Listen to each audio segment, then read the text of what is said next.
All right, so today we're gonna talk about your tube and why it's so important. This tube, you perv.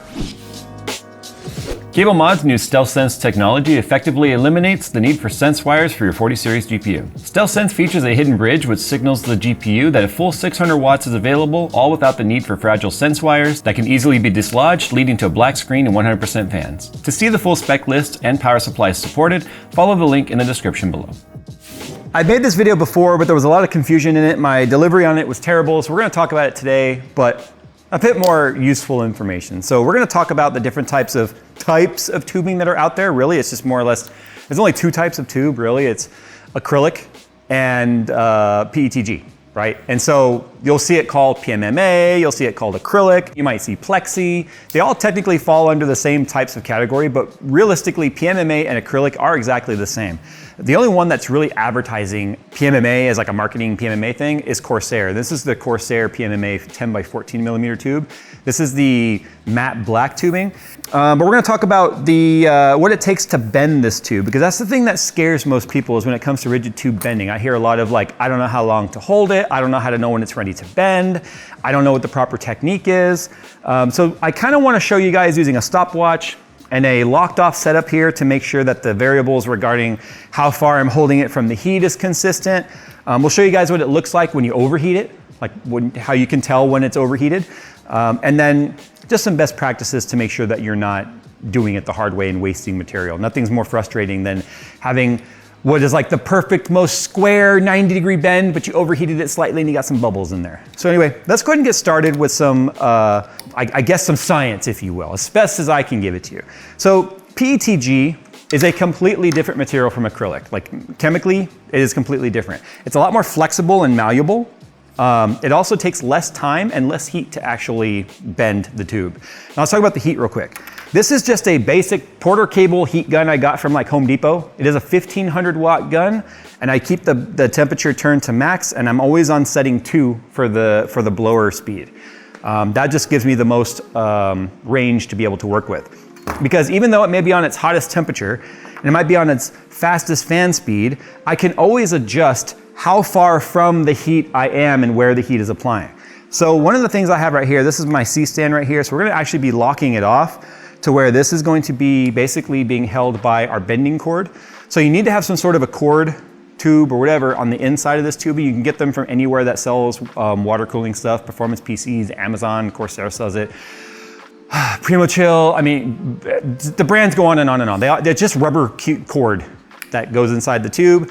That way, when you bend it, it doesn't just crush on itself. So it gives it something to keep its shape as you do the bend. Not only that, it's gonna give us something to have weight on there so that we can see, and I need to make this perfectly level, so we'll be able to see where it starts to bend time-wise and temperature-wise. Now I have this set up to about the same length I tend to work with. Now what happens is as it starts to be able to bend, I'll lift it farther off the heat. So I'll typically have a gun set up like over here. Let's say I'm sitting here bending this tubing. It starts to bend, I'll move it up higher. That way it's farther away from the heat. The heat's more spread out across the tube now. And if I need to, I'll move away from the heat, start to bend it. If I need more heat, I'll move it back over. So I always make sure I have room to sort of pivot, you know, and kind of work away from the heat source, if you will. I want to start with the smallest tube, because one other thing we need to talk about here is tube sizes. So you're going to see 10 by 12, 13 by 10, or 14 by 10, or 16 by 12. Like you're gonna get all these different sizes. And what those measurements mean is outer diameter versus the inner diameter of the tubing. The only thing that matters when it comes to getting compression fittings for your tube is the outer diameter measurement. The inside has nothing to do with the outside.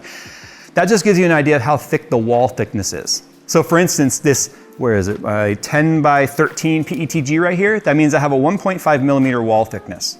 But my 10 by 14 has a 2 millimeter wall thickness. Now the thickness of the wall is gonna give you two different variables in working with it. One, the thinner wall will bend sooner. It takes less heat, well actually no, it takes less time on heat because there's less material to heat up to be able to make the bend. But I don't personally like working with, there's also a 10 by 12, which is only a 1 millimeter wall. I don't have any of it around here to even demonstrate for this because I refuse to work with it. It is terrible in its thinness because as it starts to bend, it just stretches and gets all goopy. It does not take much heat to make it bend, and once it bends, it's very hard to control because of the fact that the wall is so thin. A 1 millimeter wall is far too thin to work with, in my personal opinion. So you'll find really 1.5 millimeter thick wall and 2 millimeter thick wall, which is what both these tubes are. So what you'll see right now is, even though this is PETG, which also has the lowest temperature of bending, if we compare the 10 by 13 PETG with the 10 by 14 PETG, we'll do these back to back, you'll notice one of them will bend much sooner than the other, even though they're exactly the same length, and they'll have the same weight of cord sticking out of it. In fact, I should put some tape on this cord to make sure that the weight is exactly the same as what's hanging off the end of it. You'll find it's a significant amount of time difference between one or the other. And by significant, it may only be like 25 seconds versus 35 seconds, right? But that's like 30% more time right there. So this is my jig setup here. I've got the same, all three tubes are the same exact length. The measurement stickers are in the exact same spot, and we're measuring our tube hanging out the end because this sort of mimics how I sort of do it. I always make sure, obviously you can't push the entire cord inside, or you can't really get it out too easily if it's a tight fit. Like this one, I could just fling it and it would go flying. But anyway, we're keeping as many variables solid as we can here. So we're starting with the thinnest wall tube, 1.5 millimeter wall on 10 by 13 PETG. And then we're gonna measure the time it takes for it to start to sag right here. And I'm also going to be sort of rotisserieing it, like kind of rotating it around like this, because that is the way that I bend tubing. You don't just heat up one side, because then you have a hot side and a cold side, and weird things will happen when you start to bend it. So you want to evenly apply heat all the way around the radius. And then this is about the same distance I tend to leave it off the heat. If you're wondering how far that is approximately, I don't know, 110 millimeters away, whatever that converts to in American units. I don't know. It's PC, I actually speak millimeters and stuff, centimeters more than anything else, which is weird. All right, full blast on the heat, 1500 watt heat gun. I'm gonna let it get full hot first, and you can tell it's full hot when the actual heating coil is now fully red, just like a hairdryer. And then we are going to start the timer now.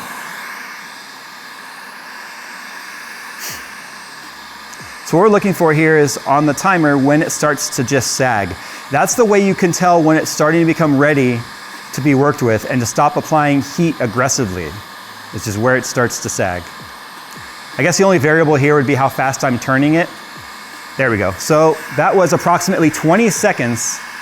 It says 24, but I looked at it. It was approximately 20 seconds. I even heated my eyeball because I went like that. So probably should be wearing some eye pro or something. 20 seconds. That was extremely quick. All right, so the only adjustment now is going to be the fact that we are now adding a 0.5 millimeter of wall thickness. So we're going from 1.5 millimeter, 10 by 13 PETG to 2 millimeter wall thickness, 10 by 14 PETG. Same material, just a slightly different wall. Let's get our timer ready and start. So here I am just doing my rotisserie. And you saw the weight of the cord, how quickly it bent the tubing. That shows you how once it's hot enough, it's ready. So we're about to meet our 20, oh, look at that. Roughly the same time, believe it or not. So that really didn't have much effect on it, to be honest. Still pretty malleable. So I'll be honest, our results are a little surprising on that. We were sort of expecting it to have a bigger impact on when it bends, but it didn't. Now here's the thing, 10 by 14 PMMA / acrylic, but you'll see here acrylic takes longer to bend than PETG did. So let's get that on there and start. Here I go with my rotisserie. Distance is consistent, heat is consistent. I'm turning at approximately the same rate. We're almost to where the other tubes bent. They were at about 20-second mark. All right, we just passed the 20-second mark. 25, 30, 50, still no movement in the tubing at all. 55, oh, it's starting to go now. There we go. Still not ready to bend though. 60, it's sluggish. That's still not ready. Like I would still have to force that into position. Believe it or not, that's still too cold. See how slow it's going? Okay, I'm gonna call it right there at about 118. About a minute 18 is where I could finally get the shape I want with it. But it's still collapsed a little bit on itself. Means the sides poked out a little bit because it's still a little colder than I would have wanted. So let's say 120. I think 120, the couple extra seconds would have made a difference, but I don't know, 20 seconds versus a minute 20 seconds? It shows you one of the reasons why I absolutely love working with PMMA/acrylic. Acrylic was one of my favorite tube types to work with in the past, but the problem with acrylic was the fact that it's brittle. PMMA/acrylic is brittle. PETG is very, very forgiving, and I would love to demonstrate that for you right now by using my 45-ounce mallet and just the weight of the mallet. So here's the 10x14 PETG.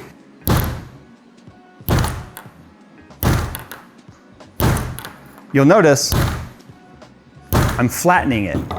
I've actually deformed it.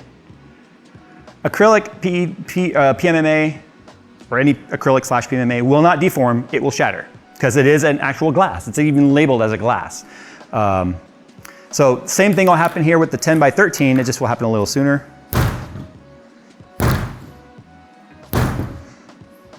So you can see I have deformed it again. Crazy thing is I could actually heat this and reform it, and I have done that before. It's also very, very, very, very, very flexible, and it only bent right there where it was already kinked. It's a very, very flexible tube. It's always nerve-wracking doing that. For those of you saying I should be wearing iPro, it's right there. I forgot to put it on. So PMMA is acrylic. Now you'll notice it'll take some hits. It probably won't break on the first one, but it will shatter.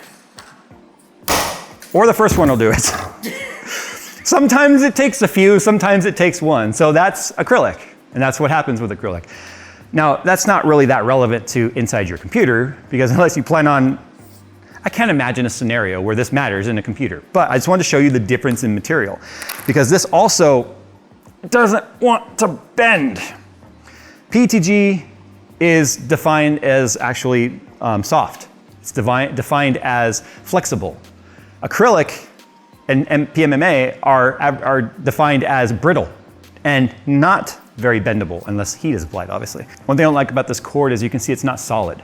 So that means the cord itself can deform, which leads to deformation inside the tube as well, or that kind of where it kind of gets like a bubble butt, if you will, right? Now this is a solid cord, which won't squish nearly as much and cause deformation. The biggest problem is gonna be for mine is it's too short. I need to get a longer one. Add that blue one, that'll do. I tend to use this one a lot though, because there's variance in the thicknesses of these cords, even though we advertise as 10 millimeter, they're really like 9.8, 9.5. So sometimes they fit loose, like this one is a loose fit, as you can see. There's wiggle room in there. That is not ideal. And that's not even the side I smashed. I didn't smash either of these sides apparently. Yeah, that is not ideal, but it doesn't matter. For today's purposes, I can still show you my best practices. So you saw the distance I like to keep it from the heat. It's about right here. Now, not only do I rotisserie it when I'm bending it, I also go left and right. The reason for that is we need to heat the entire radius of the bend, not just the point at which it's gonna bend, but the radius of the bend. And that's the only way we can keep the inside from turning into what looks like a knuckle, right? Where it's all like bunched up, and the outside from stretching. You'd be surprised how well of a bend, and I'm gonna use the black tube actually for this. You'd be surprised how well of a bend you can actually get by just making sure that the area around it is fully heated up. And I feel like that's the number one problem most beginners have with bending tubing, is not the time it spent under heat or the type of cord they had or how much pressure they applied. It's they didn't heat up a wide enough range of the tubing. So if I want the bend to say be in the middle of this length right here, I'm gonna heat from like here to here, not just here. So that's why you're gonna see me not only turn it in my videos, especially the build montages when Phil is just filming me working on my computers, you'll see me doing a big range of heat like this. Now we know that this one's gonna take at least a minute 20 because I'm heating a larger area, so I'm not applying the heat in one spot. So technically you saw the difference in material in terms of the heating point where it bends. It's gonna be even greater than that and take even more time because I'm heating a longer range. Now you'll also see me kind of teeter-totter it like this. They're just different methods of being able to get more heat along the area. So I can keep the heat more focused where I want the bend to be, but I'm also allowing that heat to kind of roll down the length of the tubing. Now I'll do this, I'll give it a little tug to see whether or not it's ready to bend. But you'll know it's ready when gravity itself starts to make it move, and you'll feel it. It'll start to feel like it goes from a rigid tube to a much more soft, not like a limp spaghetti noodle, right? We want to make sure that it's still firm, but it's ready to be played with. Because playing with it too soon is as bad as playing with it too long. If you play with it too long, you start to get blisters. It's true. It's true, okay? I'm talking about this tube. I'm not talking about whatever you guys are applying this to. It might have more than one use case, but in this instance, we're talking about this material, okay? This big black tube. You see how much longer this is taking now though, right? We're way past 1:20 at this point. Now, one thing I can do if I feel like it's taking it too long is I'll heat that area, and I'm even closer now as you can see. I'll heat that area a little longer to where it starts to want to bend, like we're getting there, you see that? Now I'm starting to work it off the heat, flip it over, work the outside. You have to get the insides too, like this. So now, I wish I could describe the amount of force I'm using. I'm barely putting any force on it. I'm not using any strength whatsoever. I am coaxing it to want to go in a certain direction, but I'm simply allowing the temperature to do the work. Now you need to heat the outside a little more than the inside in order to keep it from stretching too far. But you'll notice now that we're bending, I'm coming up off the heat more. And now we've got ourselves a pretty damn good tight 90, and as you can see, it doesn't have a bubble butt. It's not sticking out wider where the bend is anymore. Even though the cord's a little bit too loose in there, you can see it's getting the job done. Now let's see what happens if I hold it on there too long. And it won't take long, but if I hold it on there too long, we'll start to get blisters that pop up. And this is one thing I like about the PMMA too, / acrylic, is the fact that the amount of time we have between when we have malleability, whatever the word is, to blister, we have more time than you have with PETG. And I'll demonstrate that next. But see, we still haven't got blistering. And I'm holding it pretty dang close. But I have a feeling we're gonna blister here any second. Oh yeah, there we go. So we got a couple of very slight bumps in there. You see it right there. Those little blisters, that's actually where we started to boil the material. Now, the way I get my 90s is I literally take it to the edge of my desk, my table like this. And I just hold it there and then I go. That tends to be all it needs. It's still a little bit soft. You can pull the cord out, which helps. Blow through it. There's temperature inside the tube, but then as you can see, we got a nice rigid bend right there. So I'll just hold it there for a few seconds. Might even take my compressed air, hit it, cool it off. Don't dunk it in water. This is also shock. This can be shocked by temperature change just like glass. So if I was to take this and go bloop in cold water, it would crack, for the same way glass does. So you can see now we got a nice rigid bend. The blister's only there because I demonstrated that for you. But if that blister was on one of my tubes, but it was on a side that didn't show, I would keep it if it was the right bend. If it was an easy one to redo, just a simple 90, I'd redo it. Now let's show you with PETG how much faster. That's the smashed end. That's the smashed end. You want me to prove that I can reshape that? You ready? We'll reshape this. It won't be pretty.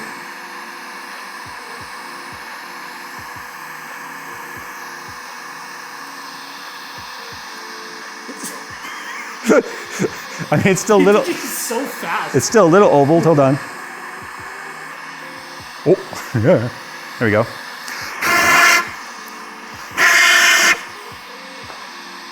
There's some marks on it, but it's still somewhat usable. There it goes. So check how fast it wants to blister. Already blistered. There's a couple in there. See? They're very hard to see, but they're there. But it barely started to bubble up. So the number one sign with PETG that you're starting to overheat it is the fact that it becomes goopy.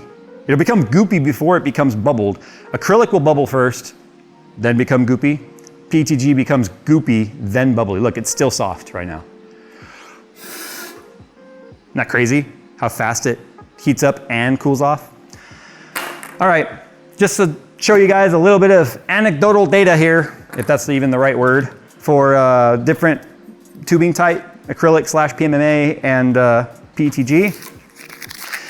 PETG is a lot less forgiving than acrylic. It's actually better to use acrylic with a lot of today's fluids than PETG, only because of the glycol-based stuff with glycol-based tubing and coolant don't often mix. But if you're running distilled water and stuff like that, you can use it in anything. But PMMA is still, yes, I know it's acrylic, but the satin stuff, like the frosted stuff from Corsair and like the black stuff, the frosted stuff, they also have a crystal clear as well.